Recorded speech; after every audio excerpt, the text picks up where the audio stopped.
La nuit du 30 mars 1993, un objet traverse l'espace aérien britannique. Un phénomène encore inexpliqué à ce jour. Des dizaines de témoins, parmi lesquels des militaires et des policiers, disent avoir vu un mystérieux... À cette époque, en Grande-Bretagne, la loi relative à la protection des secrets d'État, appelée Official Secret Act, empêche Nick Pope de partager ses découvertes. Mais depuis la récente loi sur la liberté d'accès à l'information, la véritable histoire de cet événement incroyable peut enfin être révélée.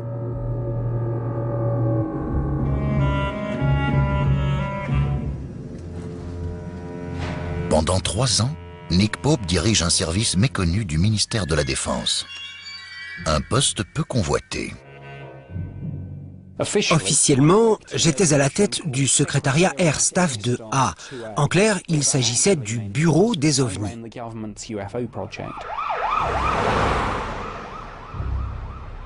Le poste de Nick est le dernier bastion d'une époque révolue.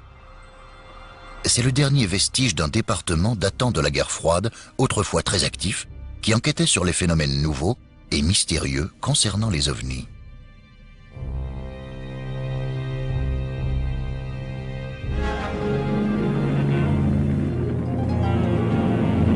Un projet d'une importance mondiale en matière d'ufologie. En 1950, le ministère de la Défense britannique crée un groupe de travail ufologique appelé Flying Saucer Working Party, à l'initiative du président du conseil scientifique du ministère de la Défense. Mais ce projet ne survivra que 10 mois. Le rapport final stipule: il est fortement recommandé de ne pas entreprendre de recherches sur des phénomènes aériens inconnus, à moins d'être capable d'en apporter une preuve matérielle.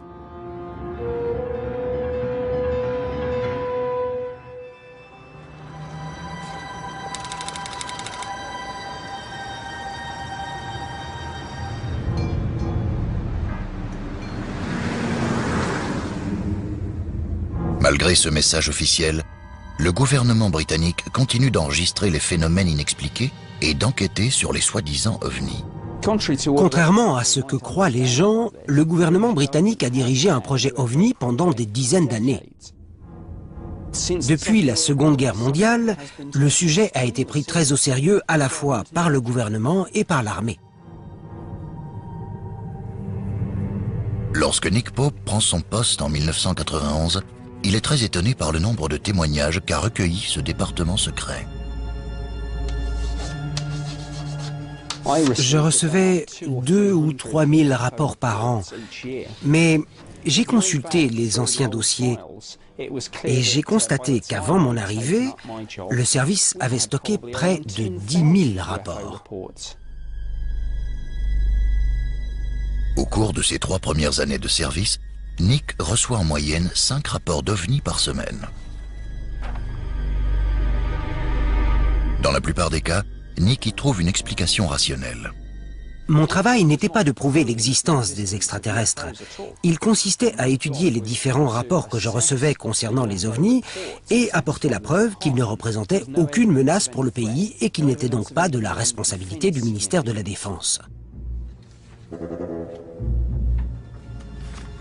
Au cours de sa mission, seul un des 10 000 dossiers archivés reste un véritable mystère pour lui.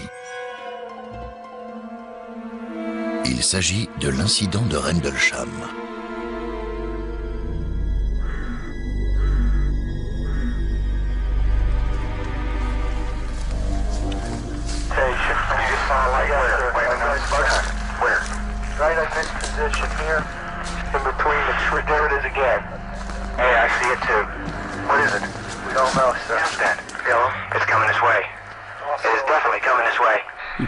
On entendait la peur dans leur voix.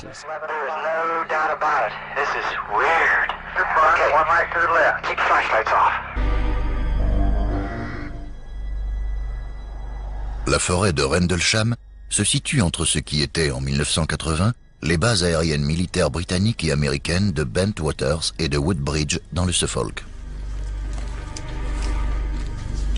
Aux premières heures du 26 décembre 1980, 2 militaires américains disent avoir vu des lumières brillantes à travers les arbres. 2 nuits plus tard, les lumières reviennent. Le commandant adjoint de la base, le lieutenant-colonel Charles Halt, a entendu parler de l'apparition d'un ovni et il était sceptique. Il a donc formé une petite équipe pour partir en observation dans la forêt.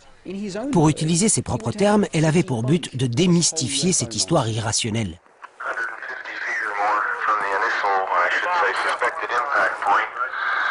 Tout au long de son excursion dans la forêt, le colonel Holt enregistre ses observations sur cassette audio. Ce que vous allez entendre est une copie de cet enregistrement.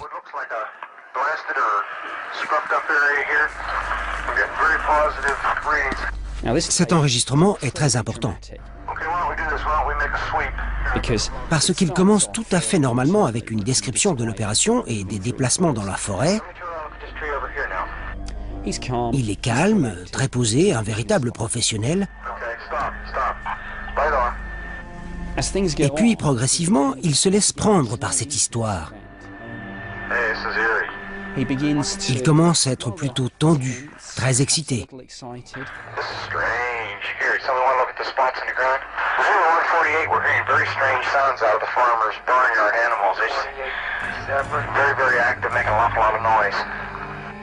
Et puis, il le voit.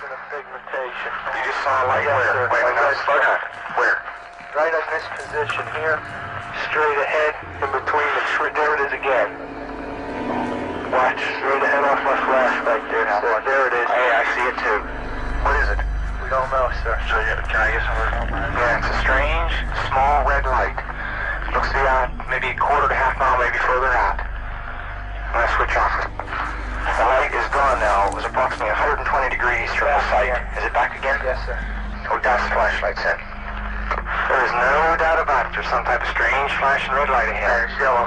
I saw a yellow tinge in it too. Weird. It appears to be maybe moving a little bit this way. À un moment, la lumière s'est dirigée vers eux et on entendait que la tension commençait à monter. It is definitely coming this way. On entendait presque la peur dans leur voix. Pieces of it are shooting off. There is no doubt about it. This is weird. Okay, one right to the left. Keep the flashlights off. Ils ont commencé à décrire les manœuvres étranges de l'appareil. Pieces were falling off it again. It just moved to the right. Yeah. Off to the right. Strange. Hey, here he comes from the south. He's coming toward us now. Looks like an eye winking at you. Still moving from side to side. Les hommes que vous venez d'entendre sont convaincus qu'il s'agit d'un ovni.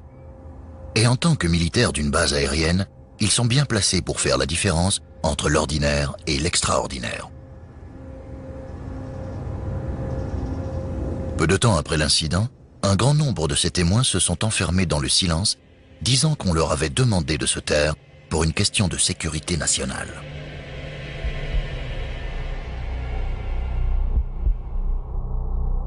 Les autorités américaines prennent l'enquête officielle en charge. Mais le rapport ne sera jamais rendu public. Un secret qui alimente la théorie de ceux qui croient aux ovnis et affirment que l'incident de Rendlesham était une couverture officielle. Quant à Nick Pope, il est convaincu que si l'affaire avait été consciencieusement menée, une explication aurait pu être trouvée.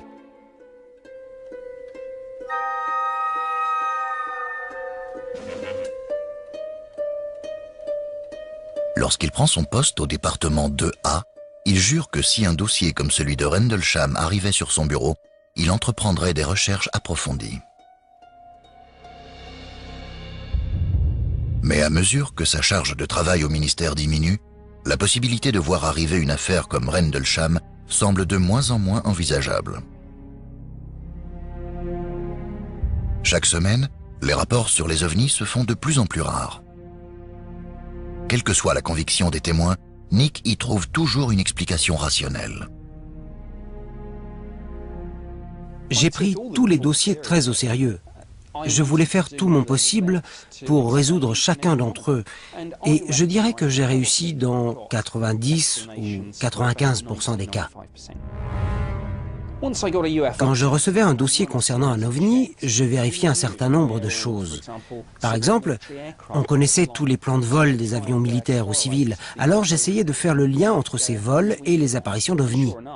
Et la plupart du temps, on trouvait une explication pour la quasi-totalité des dossiers. Il s'agissait souvent d'avions, de ballons-sondes, de satellites, de météores. Les données très fiables du gouvernement et de l'armée permettent à Nick Pope de trouver chaque fois une explication terrestre avec une régularité devenue monotone. Pour ceux qui croient aux ovnis, les enquêtes de Nick Pope sont considérées comme le dernier maillon d'une longue histoire de secrets et de démentis du gouvernement. Mais Nick n'est pas de ceux-là. À chaque nouvelle affaire, son scepticisme face à l'existence des ovnis grandit.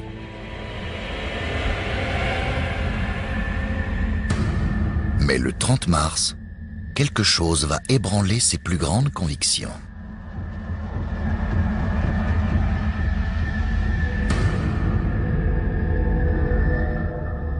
Contre toute attente, Nick Pope se laisse submerger par une apparition inexpliquée qui va le hanter pour toujours.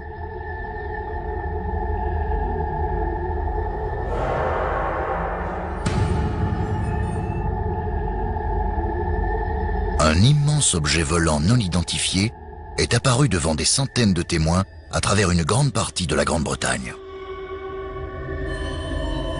Une affaire qui défie toute explication raisonnable.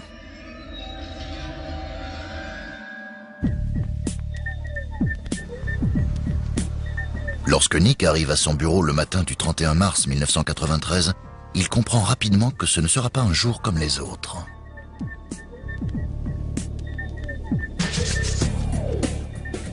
La nuit précédente, plusieurs témoins ont vu quelque chose dans le ciel britannique. Une chose qu'ils décrivent comme un très grand objet triangulaire, avec des lumières brillantes apparemment dirigées de façon contrôlée. Les téléphones n'arrêtaient pas de sonner. Quand j'ai décroché, je suis tombé sur un officier de police du Devon. Ses collègues et lui avaient vu l'OVNI. J'ai noté tous les détails, comme je le fais toujours, et j'ai raccroché. Et puis, j'ai reçu un autre coup de fil et un autre rapport sur l'OVNI en question, et ainsi de suite toute la journée. Les dossiers s'accumulaient au fur et à mesure et tous contenaient les mêmes informations. Et j'ai tout de suite compris que j'avais un événement de première importance entre les mains. Mais contrairement aux affaires habituelles n'impliquant que des témoignages individuels, des rapports provenant des quatre coins du pays s'accumulent sur le bureau de Nick. Des rapports qui contiennent des similarités troublantes. Ce jour-là, je crois que j'avais reçu 50 ou 60 témoignages. On ne pouvait pas nier ce que tous ces gens avaient vu. Les descriptions étaient très intéressantes. Il y avait des descriptions détaillées de l'appareil. Ce n'était pas de simple lumière dans le ciel. Mais surtout, j'avais des témoignages fiables. Ceux d'officiers de police, de militaires. Ces gens avaient vu des lumières sous un objet de forme triangulaire. C'était le point commun de tous les rapports, civils et militaires. Pendant plusieurs heures, Nick n'a aucune idée de la nature de ce mystérieux objet. Mais il est évident qu'il est hors du commun. Ce qui suit repose sur les rapports rédigés par Nick Pope au ministère de la Défense.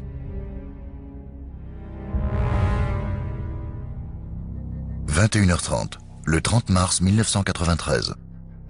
Une série de lumières formant un immense triangle apparaît à l'ouest. En quelques secondes, elle pénètre dans l'espace aérien britannique et traverse les côtes galloises en se dirigeant vers l'intérieur des terres. 22h, le 30 mars 1993. Un officier de police qui est de repos remarque un objet venant du nord volant à basse altitude dans les collines de Quantock du Somerset. Les témoignages de ces personnes sont tellement précis que Nick peut retracer avec précision le parcours du mystérieux objet. Contrairement à tous les soi-disant ovnis sur lesquels il a enquêté dans le passé et qui semblaient apparaître et disparaître au hasard, celui-ci semble avoir un objectif précis.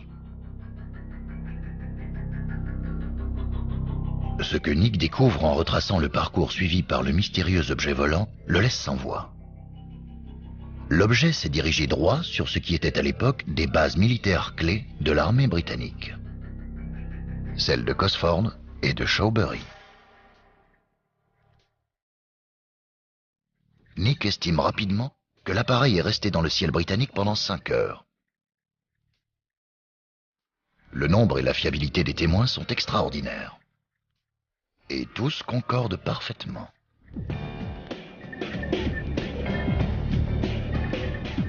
L'un de ces rapports était incroyable. Un appareil de plusieurs centaines de mètres de diamètre est décrit par le témoin comme ressemblant à 2 avions Concorde qui auraient été collés ensemble. Il est difficile d'exclure ce témoignage. En effet, l'homme qui a vu ce mystérieux appareil se diriger vers l'intérieur des terres au-dessus des côtes galloises est un officier de police. Les témoignages s'étendent de la soirée du 30 mars aux premières heures du 31. Au cours de cette période, l'imposant objet triangulaire survole une grande partie du pays en toute impunité. 1h10 du matin, Liscard dans le Cornwall. L'OVNI est aperçu par un autre officier de police qui le décrit comme un triangle de lumière brillante se dirigeant silencieusement vers le nord. Ce témoignage est confirmé par des rapports similaires peu de temps après dans le Devon et le Cornwall. Ils estiment tous sa vitesse de déplacement supérieure à Mach 2. Mais le plus important n'est pas ce que ces témoins ont vu, mais où ils l'ont vu.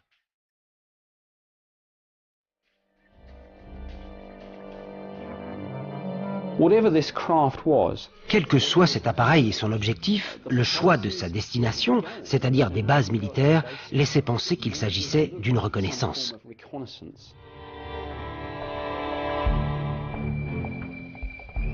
En poursuivant l'étude des différents témoignages, Nick parvient à les regrouper en 2 vagues distinctes. Ceux du 31 mars, qui décrivent l'objet comme un appareil volant à haute altitude, et ceux de la veille, disant avoir vu un immense ovni triangulaire volant à basse altitude, capable de se déplacer à une très grande vitesse.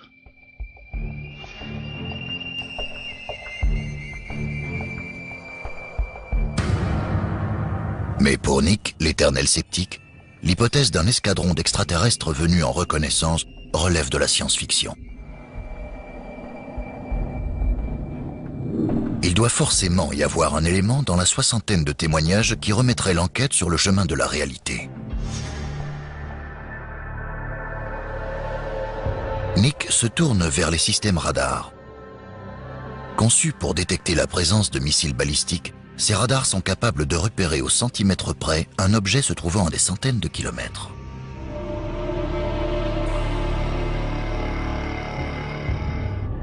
Peut-être ont-ils enregistré la présence d'un ou de plusieurs objets qui pourraient expliquer la description que les témoins ont fait de l'appareil. Selon les témoins, ce qu'ils ont vu était immense, avec peut-être plusieurs centaines de mètres de diamètre. Il avait des lumières intenses et passait d'une vitesse lente à des pointes pouvant dépasser les 1600 km/h sans émettre un seul son.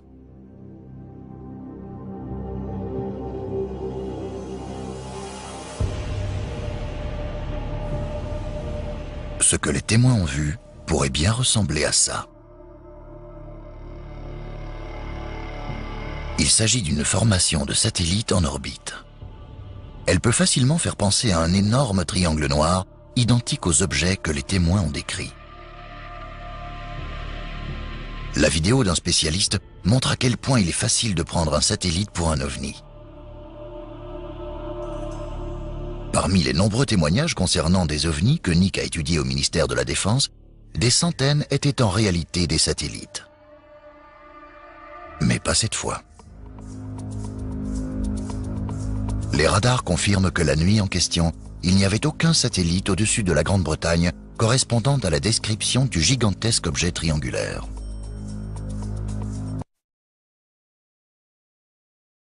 Nick se tourne alors vers un autre suspect. Les radars répertorient également les milliers de tonnes de débris spatiaux qui sont en orbite autour de la Terre. Résultat de 40 ans d'exploration. Les témoins ont-ils assisté à l'entrée de débris spatiaux dans l'atmosphère? Ce qui est sûr, c'est que les rapports désignent un suspect potentiel. D'après les données des radars, le 3e étage de la fusée russe envoyée pour mettre le satellite Cosmos 2238 en orbite est rentré dans l'atmosphère terrestre au même moment où les témoins ont vu un objet inconnu. Cosmos 2238 avait été lancé la veille et la fusée était retombée dans l'atmosphère. L'appareil semble avoir été présent au bon endroit, au bon moment. L'entrée de la fusée dans l'atmosphère a pu être visible depuis le Devon et le Cornwall et correspond aux heures où l'OVNI a été vu. On a vraiment cru qu'on avait notre explication. David Clark, chasseur d'OVNI et journaliste pour le Fortean Times, a également consulté les rapports de Nick Pope. Il pense également que Cosmos 2238 pourrait offrir une explication à la plus mystérieuse histoire d'OVNI de Grande-Bretagne.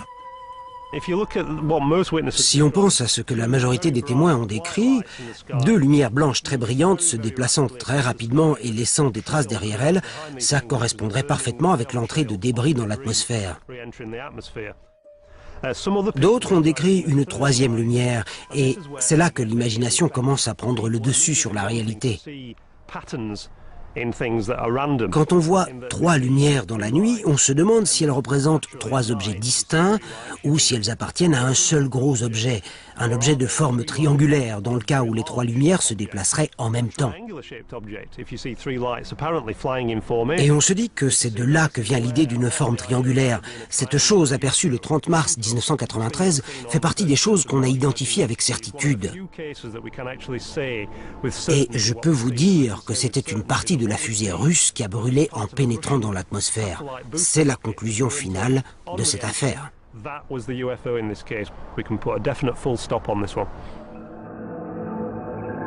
Mais Nick Pope a le pressentiment que cette affaire ne doit pas être bouclée.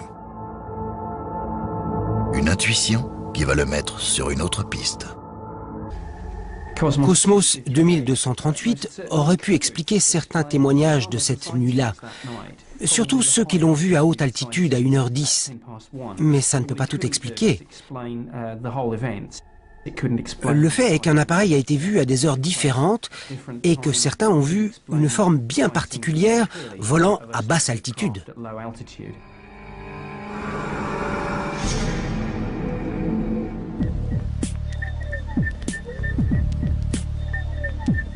Le puissant radiotélescope de l'observatoire de Jodrell Bank, dans le Cheshire, observe le ciel depuis 50 ans. Plus récemment, il a été adapté pour repérer tout signe de vie extraterrestre.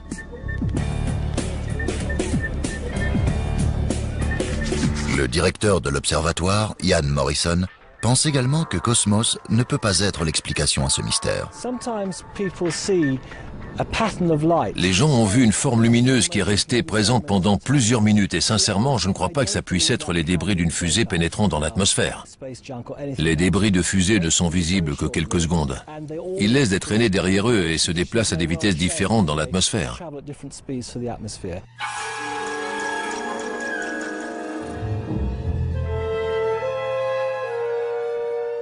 La présence de Cosmos 2238 explique peut-être le fait que des témoins disent avoir vu un ovni volant à haute altitude le 31 mars 1993. Mais elle ne peut pas expliquer les témoignages les plus troublants. L'immense triangle noir volant à basse altitude près des bases militaires plus tôt cette nuit-là.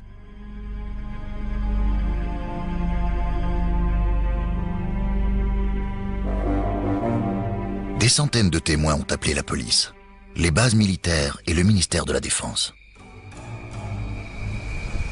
Beaucoup d'autres ont préféré garder le silence sur cet événement étrange. Estelle Burridge fait partie de ceux-là. Elle est passée devant la base de Shawbury à environ 22 heures le 30 mars. Elle n'oubliera jamais ce qu'elle a vu dans le ciel. Je marchais depuis environ 2 kilomètres quand j'ai aperçu des lumières dans le ciel qui venaient de ma droite. J'ai cru que c'était des éclairs, mais en regardant mieux, j'ai remarqué que ces lumières brillantes faisaient un bruit de câbles électriques. C'était une sorte de crépitement. comme des bourdonnements. Alors je me suis dit que ces lumières appartenaient à un seul et même appareil. Je me suis dit, mais qu'est-ce que c'est que ces lumières? On aurait dit un objet triangulaire qui envoyait des signaux réguliers. C'était éblouissant, et en voyant toutes ces lumières, je n'avais qu'une envie, c'était de rentrer chez moi. C'était la première fois que je voyais une chose pareille, et je n'en ai jamais revu depuis. La description d'Estelle concorde avec d'autres témoignages relevés plus au sud. Un objet triangulaire noir et immense, volant à basse altitude et pouvant atteindre des vitesses incroyables. Beaucoup d'éléments rendent cette histoire d'OVNI différente de celle que Nick Pope a étudiée jusque-là. Entre autres, la fiabilité des témoins.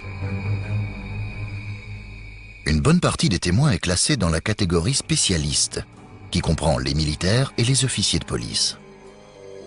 Ces personnes expérimentées se sont confiées à lui parce qu'il fait partie du ministère de la Défense. Ce qui le surprend le plus, c'est qu'elles aient ressenti le besoin de le dire. Généralement, les militaires ou les membres des forces de l'ordre hésitent à parler d'OVNI par peur du ridicule.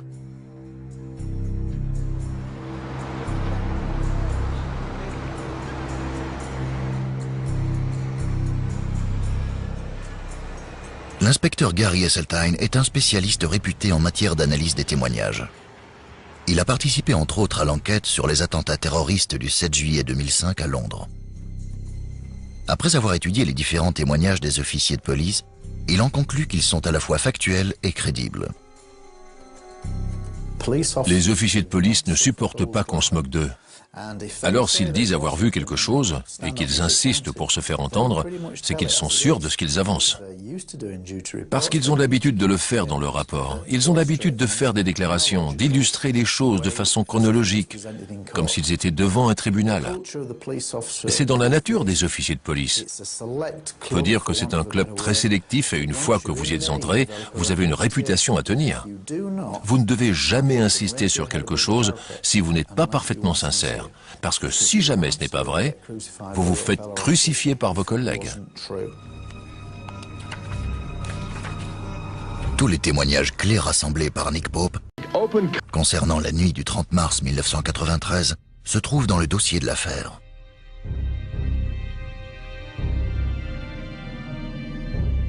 Un rapport qui contient un nombre de témoignages fiables jamais atteints par Nick Pope.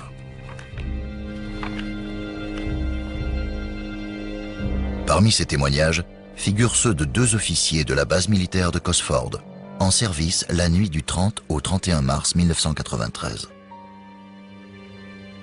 Voici un extrait de leur déclaration. Le 31 mars 1993, j'étais en patrouille sur Leeming Road, près du parking, quand j'ai vu 2 lumières brillantes au-dessus du terrain d'aviation.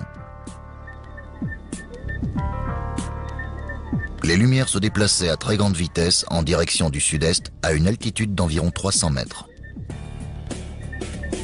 Elles avaient une forme circulaire et n'émettaient pas de rayons.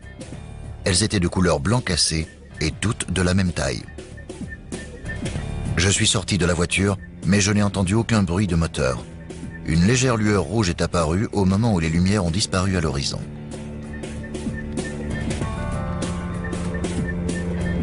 Les officiers ont immédiatement contacté les bases aériennes et les centres de contrôle aérien des alentours pour découvrir ce qui pouvait correspondre à ce qu'ils avaient aperçu dans le ciel. Enfin, il n'y avait aucun appareil à proximité à ce moment-là. Nick compare ces données avec le témoignage d'un civil qui se trouvait près de la base au même moment et découvre qu'il correspond parfaitement à ce qu'ont vu les officiers de la base.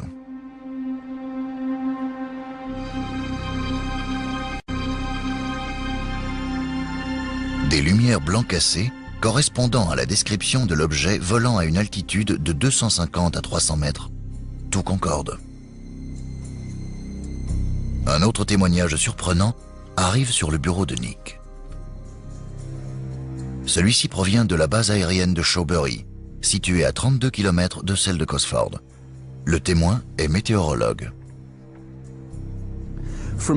L'appareil s'est déplacé rapidement de la base de Cosford à celle de Shawbury. Il a été vu par le météorologue de service et d'après sa déclaration, il a vu les lumières venir vers lui. Elles passaient au-dessus du terrain d'aviation et volaient probablement à plusieurs centaines de kilomètres par heure, une vitesse largement supérieure à n'importe quel avion. Il a dit que les lumières étaient étroites comme des rayons laser et d'après lui, elles cherchaient quelque chose au sol. Il travaillait comme météorologue depuis 8 ans et il n'avait jamais rien vu de pareil. Un météorologue de la base de Shawbury, 2 officiers de police de la base de Cosford. Des hommes qui ont l'habitude de voir passer des avions au-dessus de leur base. C'est généralement grâce à ce genre de personnes que Nick parvient à résoudre les mystères concernant les objets inconnus. Mais ce qu'ils ont vu la nuit en question n'a rien de comparable à ce qu'ils ont l'habitude de voir. Nick Pope doit déterminer s'il y avait ou non quelque chose au-dessus des bases militaires. À n'importe quel moment du jour et de la nuit, on peut parfaitement savoir ce qui traverse notre ciel. On a les réseaux des installations radars civiles et militaires et on a le radar d'alerte avancé de la base de Fylingdales.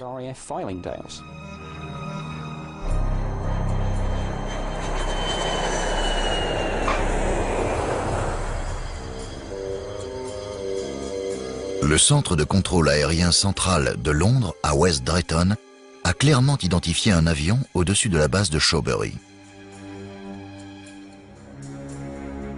David Clark, chasseur d'ovnis, pense détenir l'explication.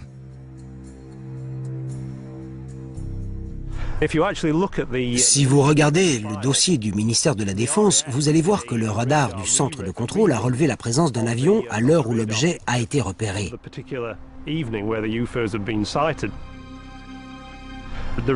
Les résultats qui sont revenus du centre de West Drayton montrent qu'ils ont clairement identifié un avion au-dessus de la base de Shawbury à l'heure exacte de l'incident. C'est écrit noir sur blanc. À 2h40 du matin, un avion survolait la base de Shawbury. Donc, cet ovni a probablement communiqué avec la tour de contrôle. Ce document décrit l'activité aérienne la nuit en question. Je m'étais adressé au centre de contrôle aérien pour savoir ce qui avait traversé notre espace aérien cette nuit-là. On avait toutes les données du centre et on pouvait donc les comparer avec nos témoignages. Cette ligne est intéressante parce qu'elle parle d'un avion qui a survolé Shawbury.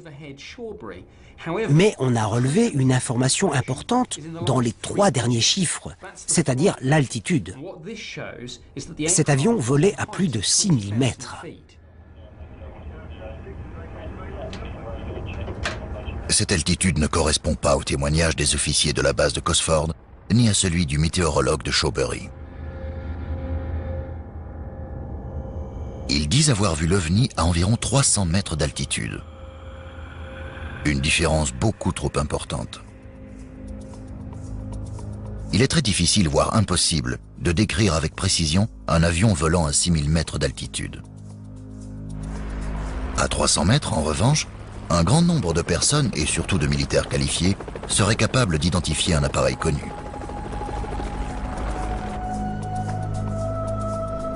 Ces témoins n'auraient jamais risqué leur réputation en signalant la présence d'un ovni avant d'avoir éliminé toutes les explications possibles.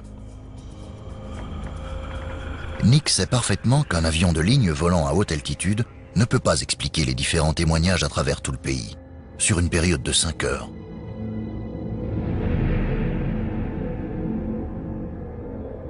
Mais les solutions commencent à manquer.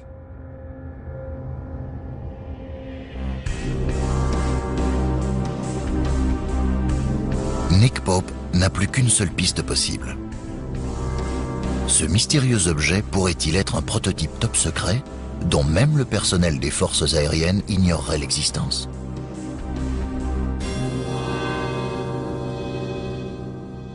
La Grande-Bretagne teste des prototypes à longueur de temps. Mais en général, on sait où nos propres engins sont testés. Si on avait pris l'un de ces prototypes pour un ovni, on nous aurait discrètement fait comprendre de ne pas chercher plus loin. Ces prototypes, ou projets noirs, comme on les appelle, sont souvent à l'origine des apparitions d'OVNI. Avant d'être révélés au grand public, le bombardier furtif B-2 et le chasseur-bombardier F-117 avaient été pris pour des ovnis. L'extrême discrétion autour du développement et des tests des prototypes militaires alimente la théorie de ceux qui veulent croire que nous ne sommes pas seuls dans l'univers.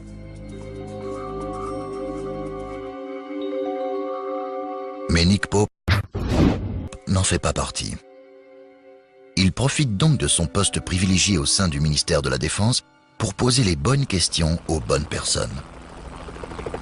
Le gouvernement britannique a-t-il testé un prototype au-dessus des bases aériennes de Cosford et Shawbury la nuit du 30 mars 1993 ?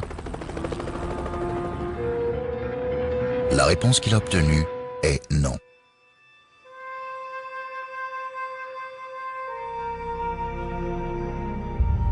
Ce qui ne laisse qu'une solution possible. Est-il possible qu'un gouvernement étranger ait fait voler des prototypes dans l'espace aérien britannique sans permission ? Pendant des années, il y a eu des rumeurs disant qu'un avion supersonique secret du nom de code Aurora aurait été testé par les Américains au-dessus du Royaume-Uni. On a fait une demande auprès de l'ambassade américaine. L'affaire a même été traitée devant le Parlement et on a obtenu des réponses. Aurora n'a jamais existé.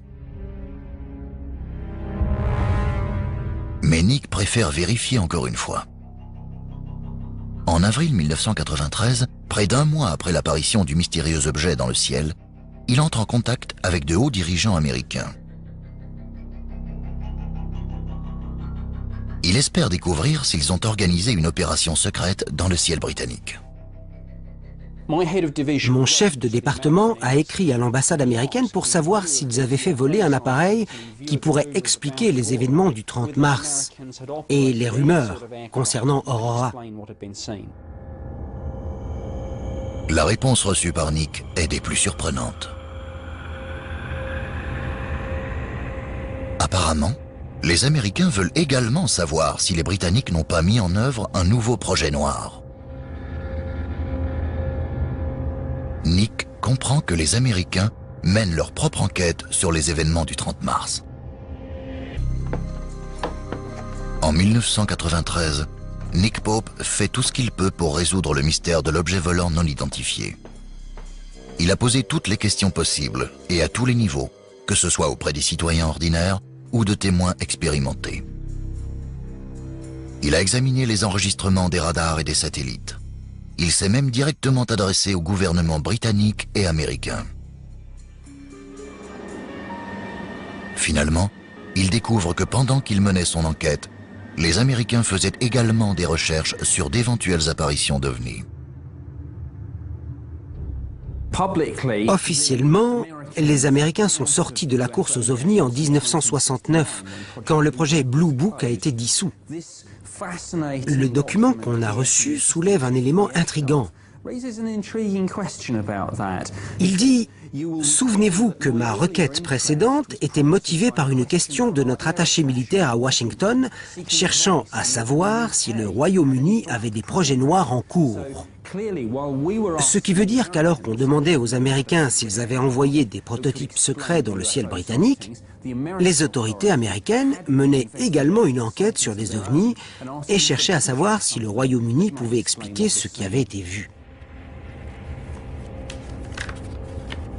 Le dossier complet de l'enquête conduite par Nick Pope nous a été transmis. Mais il manque une copie de la lettre envoyée par les Américains. Le ministère de la Défense ne nie pas l'existence de la lettre, mais ne peut pas expliquer sa disparition du dossier de Nick Pope.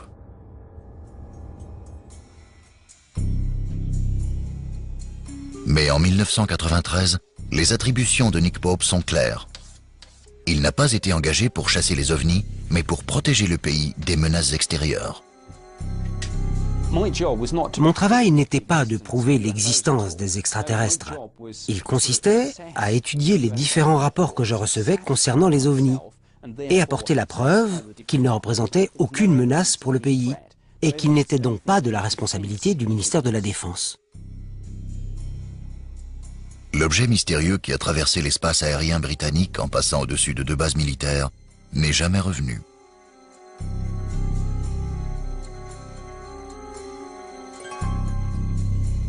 Cet incident n'est donc pas considéré comme représentant une menace pour la sécurité du pays. Au grand désespoir de Nick Pope, l'affaire est classée. Il doit rédiger son rapport final. Et comme dans l'affaire de Rendlesham, beaucoup de questions restent sans réponse. Type d'appareil, inconnu. Origine de l'appareil, inconnu. Objectif des occupants, inconnu. Après avoir éliminé toutes les pistes envisageables, Nick se retrouve face à une conclusion dérangeante. Les événements de cette fameuse nuit pourraient-ils être une véritable rencontre du troisième type? Ian Morrison, directeur de l'Observatoire de Jodrell Bank, est à la tête d'un projet de recherche sur une intelligence artificielle appelée SETI. Les ovnis sont très intéressants. Ça signifie objets volants non identifiés. Et il y en a énormément. C'est ça le problème. La vraie question est-ce qu'un ovni est une navette spatiale extraterrestre? Mais d'après moi, aucune navette de ce genre n'est venue sur Terre jusqu'à maintenant. Ce qui ne veut pas dire que ce n'est pas possible. C'est très difficile, mais pas impossible. Pour être honnête, je suis même sûr que le jour où on entrera en contact avec des extraterrestres, ce sera par ce biais-là, et pas par des envois de signaux à travers la galaxie.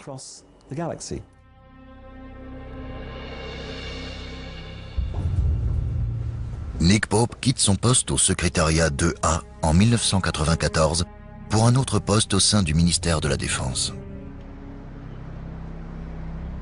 Il a fait son travail en relevant et en analysant tous les événements susceptibles de menacer la sécurité du pays. Mais il n'a pas trouvé l'explication rationnelle qu'il aurait souhaitée. Depuis, cette affaire ne quitte plus son esprit. J'ai mené cette enquête avec l'esprit très ouvert. Je voulais résoudre cette affaire comme toutes celles sur lesquelles j'avais enquêté. Mais au bout du compte, j'ai dû admettre qu'aucune des solutions habituelles ne faisait l'affaire.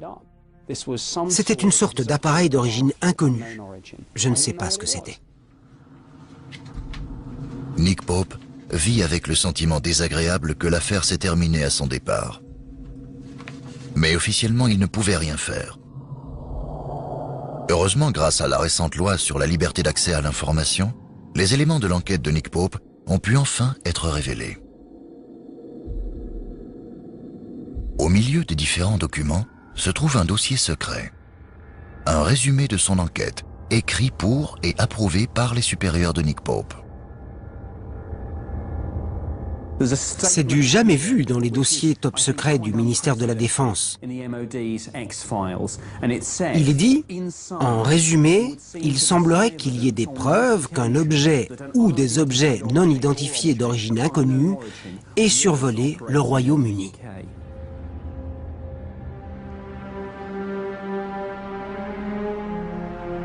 C'est probablement le plus éloquent des comptes rendus officiels sur une affaire d'OVNI en Grande-Bretagne. Des personnes importantes ont attesté les preuves de la présence d'un objet volant non identifié. Ces personnes sont les supérieurs de Nick Pope, les plus hauts placés au sein du ministère de la Défense. Et elles ont confirmé par leur signature qu'il s'agissait bien d'un OVNI. Les recherches de Nick ont été méthodiques et méticuleuses. Et il sait désormais que son enquête a été prise très au sérieux par le gouvernement et l'armée.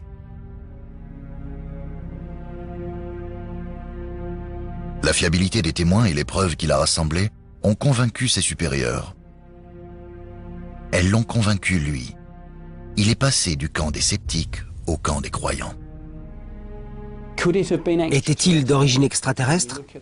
Quand on pense à la vitesse et aux manœuvres de l'engin, qui sont bien supérieures à tous les appareils connus, ce sont des preuves troublantes qui vont dans ce sens. Ce n'était pas une mauvaise appréciation d'un objet ou d'un phénomène ordinaire. Ce n'était pas un prototype secret. C'était un véritable ovni, quelque chose d'inconnu. Est-ce qu'il pouvait être extraterrestre? Bien sûr. Quel que soit l'objet qui a traversé le ciel britannique la nuit du 30 mars 1993, il n'était pas seulement non identifiable, mais également indéniable.